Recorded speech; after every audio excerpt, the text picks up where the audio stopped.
Ya,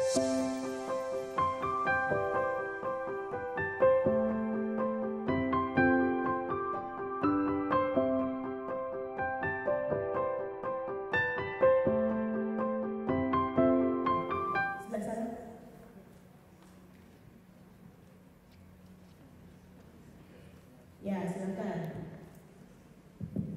Bismillahirrahmanirrahim. Assalamualaikum warahmatullahi wabarakatuh. Perkenalkan, nama saya Aris Karisma Putra dari MAN 1 Tasikmalaya. Sebenarnya saya punya dua pertanyaan, satu buat Bu Neni dan satu lagi buat Pak Alfi. Boleh, mumpung beliau-beliau ada di sini. Ya, yang pertama buat Bu Neni. Bu, tadi kan katanya Ibu mengatakan teman itu penting. Kemudian yang saya garis bawahi, Ibu bisa terjun ke masyarakat, ke publik dengan bisa mengamalkan ilmu yang Ibu miliki. Yang jadi pertanyaan, bagaimanakah tekad bulat dalam batin Ibu sehingga bisa menghargai orang lain, kemudian bisa menjadikan diri Ibu sebagai panutan. Itu buat Bu Neni. Kemudian sampai sekarang pun saya tidak merasa spesial. Sampai sekarang pun saya tidak merasa di atas teman-teman saya ini. Karena kita diciptakan dengan kelebihan masing-masing.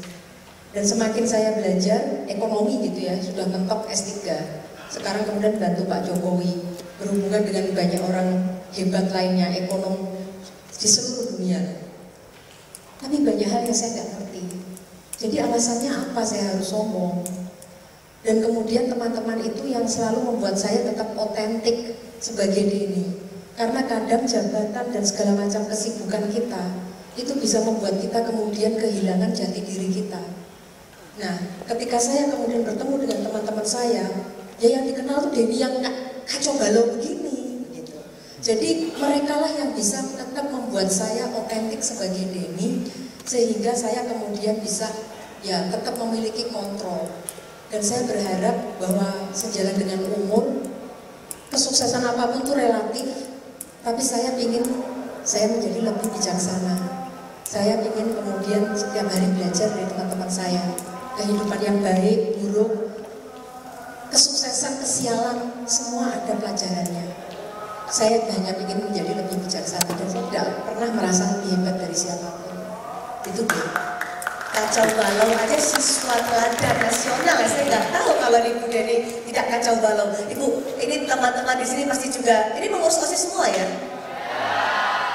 Luar biasa, pengurus OSIS semua, pertemanan, networking adalah satu kunci. Belajar dari Ibu Deni seperti apa?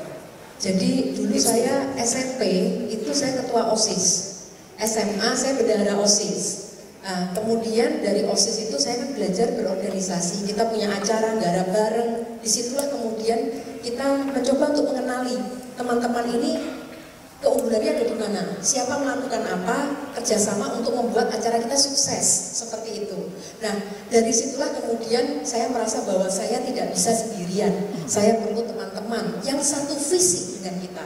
Yang berbeda adalah kalau menjadi pemimpin seperti Romi atau dosen itu juga pemimpin, dan teman-teman beberapa ada di posisi manajemen yang tinggi di perusahaan-perusahaan itu juga pemimpin.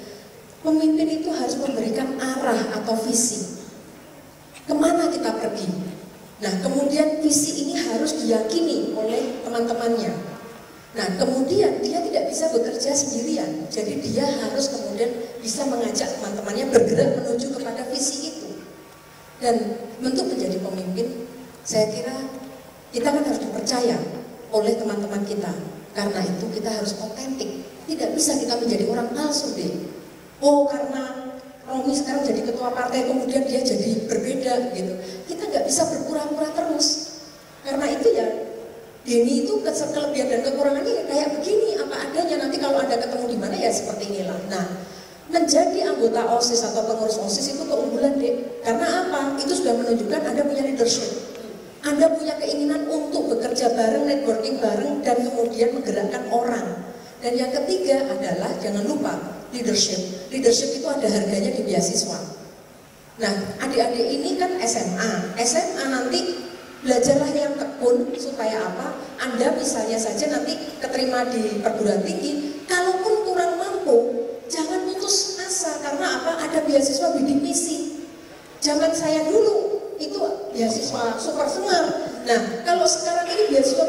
misi, dan banyak sekali saya temuin di UGM, itu anak-anak bidik misi hebat-hebat. Sekarang bahkan ada yang sedang apply S3 di luar negeri. Tipsnya Bu, mendapatkan beasiswa? Tipsnya untuk beasiswa, saya anak orang biasa, saya nggak pernah mimpi kemudian ke luar negeri sampai 7 tahun di Amerika.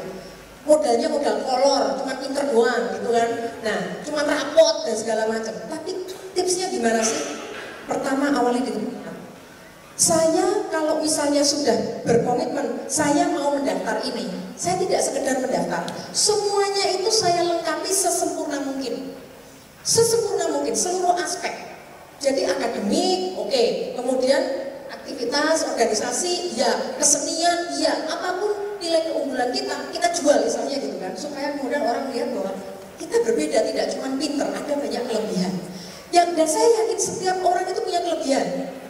Jadi kalau Anda misalnya prestasi akademiknya so-so gitu ya, tidak nomor 1 tapi katakan nomor 3, nomor 5, tapi Anda ada prestasi lain, itu kemudian diperkuat. Kalau sudah kemudian dipanggil untuk wawancara, nah ini dia. Karena buat saya, ini kayak tiket masuk ke Amerika, wah Amerika gak kebayangkan. Itu yang saya apa adik-adik? Saya itu pura-pura mikir kalau saya jadi pewawancara, kira-kira saya mau tanya apa ya? Itu saya ketik satu pertanyaannya dan saya jawabannya seperti apa, saya ketik satu-satu. Kenapa?